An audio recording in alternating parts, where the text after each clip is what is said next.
Menteri Investasi Kepala BKPM Bahlil Lahadalia dicecar pertanyaan soal pemberian izin usaha pertambangan khusus bagi Ormas dalam rapat dengar pendapat Komisi 6 DPR RI.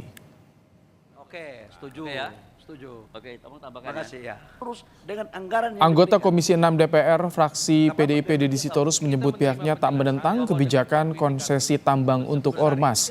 Namun ia mempertanyakan selain Ormas banyak pihak lain yang berjasa memperjuangkan tanah air, namun tak mendapatkan jatah yang sama, misalnya Legiun Veteran dan masyarakat adat. Kan menargetkan 800. Oke, setuju. Oke ya. Pertanyaan saya adalah kalau melihat argumen Pak Menteri bahwa apa salahnya kita memberikan konsesi tambang kepada ormas keagamaan yang sudah berjuang untuk Republik. Kemudian saya terpikir, Pak, kan banyak pihak lain yang berjuang dan berdarah-darah untuk kemerdekaan kita. Di mana Legiun Veteran Republik Indonesia di sana, Pak, yang sampai hari ini nggak dapat bulanan, Pak. Juga masyarakat di pinggiran tambang itu, Pak. Kapan akan dihargain hak mereka juga untuk menikmatin kekayaan alam itu, Pak? Apakah hanya karena ormas-ormas keagamaan ini quote and quote dia nggak berjasa dan kemudian juga katakanlah dalam konteks politik memang itu diperlukan. Tetapi keadilan yang paling mendasar itu dibutuhkan orang-orang di sekitar tambang, Pak. Masyarakat adat. Menteri Investasi Bahlil Lahadalia menjawab izin tambang untuk Ormas diberikan karena menurut Bahlil, jangan sampai saat negara ada masalah Ormas yang membantu sedangkan mereka tidak mendapat bagian saat ada bagi-bagi pengelolaan sumber daya alam.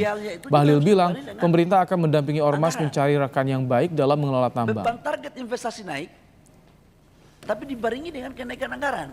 Jangan sampai pada saat bangsa ini masalah, tokoh-tokoh ini dikedepankan untuk menyelesaikan masalah. Pada saat bangsa ini dibagi-bagi sumber daya alamnya, mereka jadi penonton.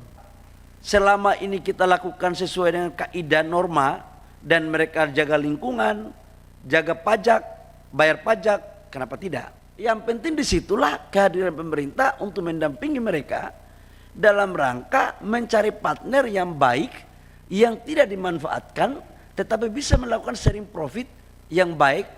Tujuannya apa? Agar organisasi kemasyarakatan ini bisa mendapatkan dana yang independen, halal dan mandiri untuk bisa membiayai program-program mereka. Sementara tidak semua ormas setuju untuk menerima pemberian konsesi tambang. Meskipun PBNU menerima tawaran konsesi tambang, penolakan disuarakan oleh jaringan masyarakat NU alumni Universitas Gadjah Mada Yogyakarta. Dalam pernyataan sikapnya, mereka berharap NU tidak mengambil izin tambang yang diberikan oleh pemerintah karena jelas bertentangan dengan isu keadilan lingkungan yang diperjuangkannya. Hingga saat ini, petisi penolakan telah ditandatangani lebih dari 60 orang. Salah seorang inisiator petisi, Heru Prastia menyebut aksi penolakan ini adalah murni gerakan moral dari kalangan Nahdliyin di akar rumput.